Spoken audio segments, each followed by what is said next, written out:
Go yard. I got so much motherfucking design on right now.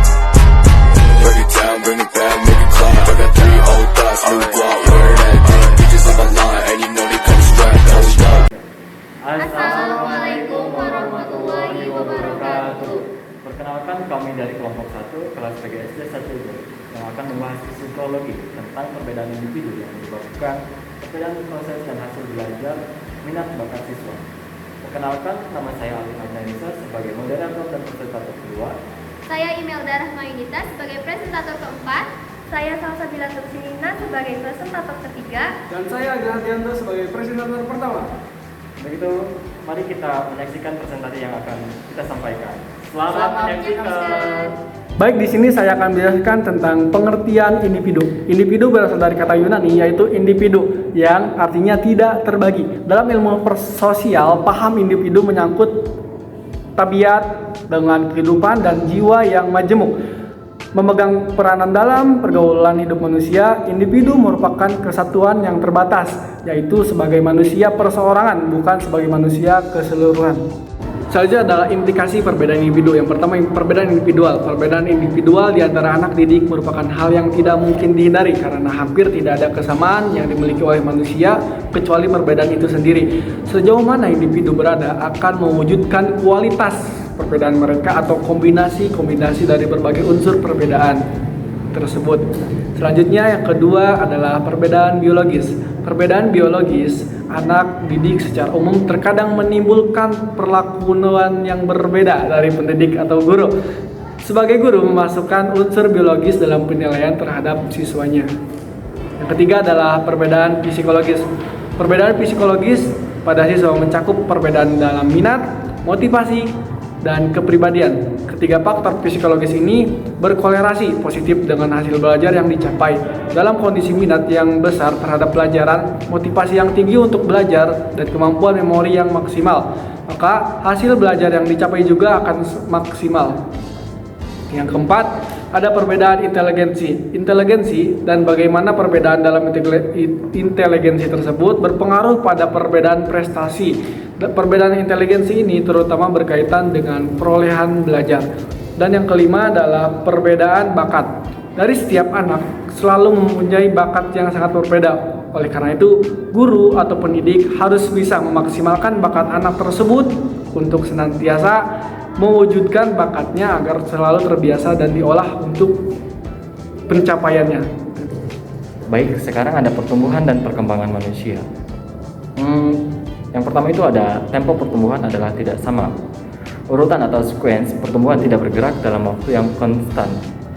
Di samping itu, indikator-indikator tidak muncul dalam saat-saat yang teratur. Ada saat-saat di mana pertumbuhan berlangsung cepat, dan ada pula di saat-saat di mana pertumbuhan berlangsung lambat. Yang kedua, taraf perkembangan berbagai aspek. Pertumbuhan adalah berbeda-beda, tidak semua aspek pertumbuhan seperti fungsi jasmani, bahasa, dan kapasitas intelektual berkembang dengan taraf yang sama dalam waktu yang sama. Sebagai contoh, orang tua sering khawatir berhubung anak-anaknya yang berumur 1 tahun dapat menyebutkan 3 atau sampai 7 kata, tetapi pada umur 3 atau 4 tahun berikutnya jarang sekali menyebutkan kata-kata baru. Bahkan beberapa kata yang pernah dikuasai menjadi terlupakan. Terus yang ketiga, ada kecepatan serta pola pertumbuhan. Kecepatan serta pola pertumbuhan dapat dimodifikasi oleh kondisi-kondisi di dalam dan di luar badan. Kondisi-kondisi lingkungan internal seperti gizi, aktivitas, istirahat, tekanan jiwa, kesehatan, jasmani, dan sebagainya sangat menentukan kecepatan pertumbuhan serta keterlibatan potensi pertumbuhan pada individu. Terus yang keempat, masing-masing individu tumbuh menurut caranya sendiri yang unik. Tidak semua individu mengalami pertumbuhan dengan cara yang sama. Ini terbukti bahwa beberapa ada yang tinggi, beberapa yang lain adalah pendek, ada yang gemuk dan ada pula yang kurus. Ada yang hitam dan ada yang putih, ada yang tampan dan ada pula yang kurang tampan, dan sebagainya. Keunikan pertumbuhan pada masing-masing individu antara lain disebabkan oleh 1. Perbedaan kondisi lingkungan internal. 2. Perbedaan kondisi lingkungan eksternal. 3. Perbedaan materi herediter. 4. Perbedaan aktivitas. 5. Perbedaan kondisi fisiologis seperti cacat fisik. 6. Perbedaan usia. 7. Perbedaan jenis kelamin. Dan yang kedelapan, perbedaan hasil dari belajar. Selanjutnya yaitu perbedaan gaya belajar. Perbedaan gaya belajar adalah gaya sebagai suatu proses gerak laku penghayatan serta kecenderungan seorang pelajar dalam mempelajari suatu ilmu dengan cara yang tersendiri. Dengan mengenal gaya belajar, maka proses belajar akan berjalan dengan lebih maksimal. Guru dapat memberikan kuis tentang gaya belajar kepada peserta didik untuk mengetahui kecenderungan gaya belajarnya. Pemahaman terhadap gaya belajar akan mengingatkan guru akan metode pembelajaran yang bervariasi untuk mengakomodasikan perbedaan gaya belajar peserta didik ini. Demikian juga halnya dengan peserta didik.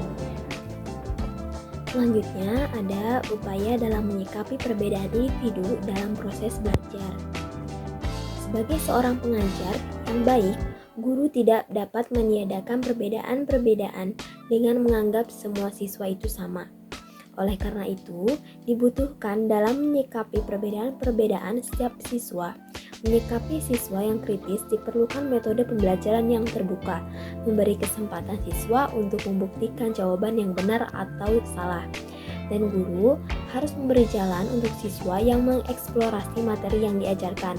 Tetapi siswa perlu diperhatikan agar tidak memaksakan kehendak kepada siswa-siswa lainnya, karena akan menjadi beban bagi mereka.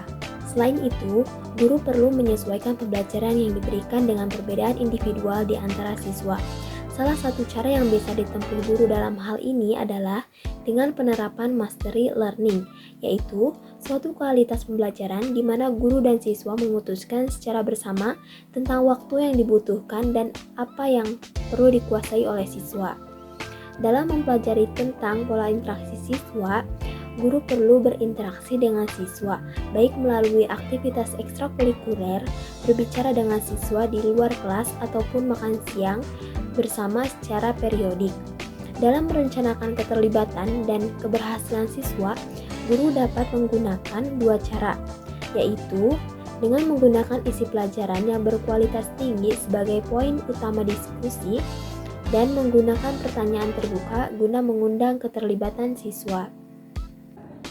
Kesimpulan yang bisa kita ambil dari beberapa materi yang kita sampaikan, yang pertama itu perbedaan individu yang menyebabkan perbedaan proses belajar adalah bahwa setiap individu memiliki karakteristik yang unik dan mempengaruhi cara belajar mereka serta hasil belajar yang mereka capai.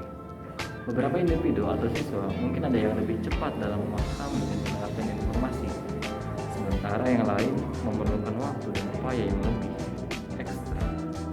Sangat penting untuk memahami bahwa perbedaan individu dalam belajar adalah normal dan wajar. Setiap individu memiliki potensi yang berbeda-beda dan penting untuk menghormati dan mengakui perbedaan tersebut. Penting juga untuk tidak membandingkan diri sendiri dengan orang lain secara pribadi.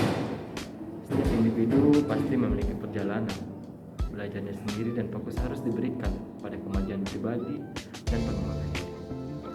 Itulah kesimpulan yang kita simpulkan.